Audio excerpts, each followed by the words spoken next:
आप देख रहे हैं सीधी बात। आप अन्ना हजारे के साथ मंच पर बैठे, अन्ना को तो किसी ने पूछा नहीं, लगा कि पूरा रामदेव का आंदोलन है, हाईजैक कर लिया आपने मूवमेंट को। ऐसा देखिए, आदरणीय अन्ना हजारे साहब को हमने आमंत्रित किया था, ये आंदोलन भारत स्वाभिमान ने बुलाया था, और अन्ना जी एक संत स्वभाव के बहुत सीधे साधे इंसान हैं, और उनको पूरा रेस्पेक्ट दिया, हमने साथ में बैठाया। कहीं पर भी अन्ना जी के बारे में आप बात नहीं कर सकते। और हम आपसे, जो उनके खास लोग हैं, अरविंद केजरीवाल हैं, उनको आपने बेइज्जत किया, आपने उनको सार्वजनिक तौर पे कहा कि जो आप कर रहे हैं, नाम ले रहे हैं नेताओं के, वो गलत है। काफी बुरा मान गए हैं वो आप। देखिए राहुल भाई, हम कहते हैं कि मुद्दों की बात करनी चाहिए। अभी मैं आपसे बात करूँ तो हम कहते हैं मुद्दों की बात करो, कि काला धन से कैसे पुअर गवर्नेंस हो रहा है, काला धन से किस तरह से हमारी अर्थव्यवस्था, जीडीपी, हमारी ग्रोथ रेट सब कमजोर पड़ रही है, किस तरह से काला धन जो है वो गोल्ड में लगा है, ये माइनिंग में लगा है, ड्रग्स में लगा है, काला बाजारी में लगा। नाम तो आपने खुद लिए हैं स्वामी जी, सोनिया गांधी का नाम, प्रधानमंत्री का नाम तो आप खुद ले चुके हैं, अब एकाएक क्यों डर रहे हैं नाम लेने? देखिए, मैंने अब पहले भी उस दिन भी बोला था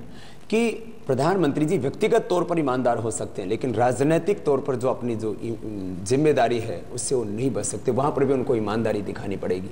देखो, बात तहजीब से की जाए, लोग ये ना समझें कि भाई जो आंदोलन करने वाले लोग हैं उन्होंने तमीज़ खो दी है, जो आंदोलन करने वाले लोग हैं ये परिपक्व नहीं, इनमें गंभीरता नहीं, इनमें प्रामाणिकता नहीं है। और देखो, बात मैंने कहा ना, जैसे ही व्यक्तियों पर बात आती है तो काला धन का मुद्दा वहां पर गौण हो जाता है, मजबूत लोकपाल का मुद्दा वहां पर गौण हो जाता है, देश वहां पर गौण हो जाता है, व्यक्तियों में तू मैं शुरू हो जाती है। तो हम ये भाई तू मैं का कोई सीरियल करने के लिए आंदोलन नहीं कर रहे हैं।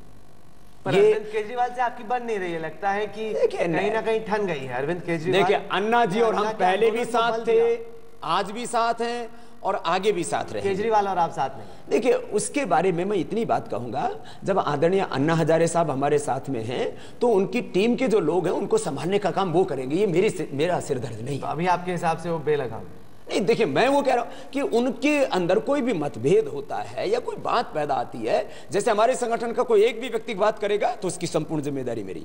तो अन्ना जी के साथ जो लोग हैं, तो उनमें यदि कोई किसी भी तरह की बात आती है तो मैं आदरणीय अन्ना हजारे साहब से लगभग हर सप्ताह बात करता हूं, कई बार तो एक दो दिन के अंतराल से भी बात होती है।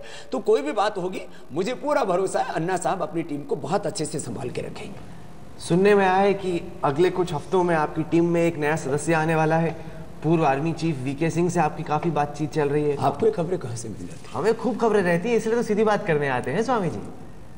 बताइए थोड़ा। वैसे दो राहुल हैं देश में, एक राहुल वो है, उसकी राशि हमसे ही मिलती है। कुछ ज्योतिषियों ने कहा कि वो भी जो है दोनों एक ही काम करने में लगे हुए, तो मतलब जो महात्मा गांधी का सपना था। और आपने जो है खास बात ये है, देखो, जब भी आर्मी चीफ नहीं बने थे तब भी योगपीठ में आए थे, और उसके बाद भी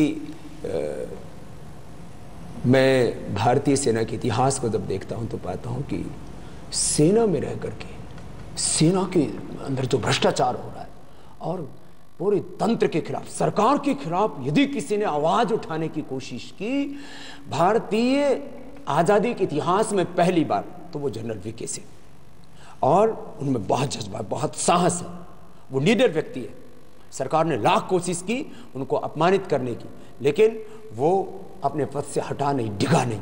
और हमने उनसे बात की है, हमें पूरी उम्मीद है कि वो एक बड़ी भूमिका निभाएंगे काले धन और भ्रष्टाचार के खिलाफ इस आंदोलन में। क्योंकि जनरल पर आरोप ये लगता है कि सेना में रहते हुए वो ऑर्डर्स का पालन नहीं कर रहे हैं, जो कि एक सैनिक के लिए बहुत गलत है। सेना में जिसने जो कह दिया आपके बॉस ने, आपको वो करना है, उन पर आरोप लगते हैं। देखिए, वो सेना के बॉस थे, और उन्होंने जो एक जिम्मेदार, ईमानदार, देशभक्त, पराक्रमी सेनापति को जो करना चाहिए वो उन्होंने किया है।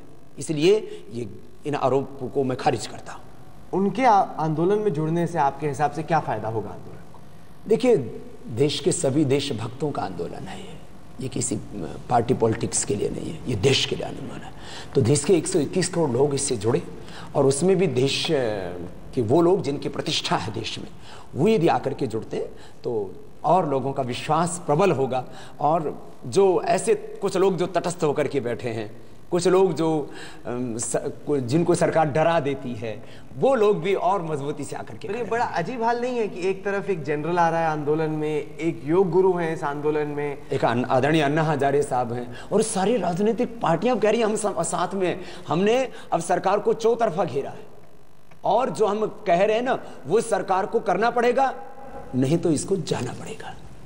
करना पड़ेगा या जाना पड़ेगा? स्वामी जी ये कह रहे हैं कि एक बार फिर से दिल्ली में एक विशाल मानसून सत्र में लाखों नहीं करोड़ों लोगों के साथ आंदोलन खड़ा होगा और पूरा विपक्ष भी इनको घेरेगा, यूपीए एनडीए सब घेरेंगे इनको, और जो हम कह रहे हैं वो इनको करना पड़ेगा। क्या स्वामी जी चुनाव लड़ेंगे? लड़ेंगे तो कहां से लड़ेंगे? सवाल पूछेंगे एक छोटे से ब्रेक के बाद। आप देखते रहिए सीधी बात।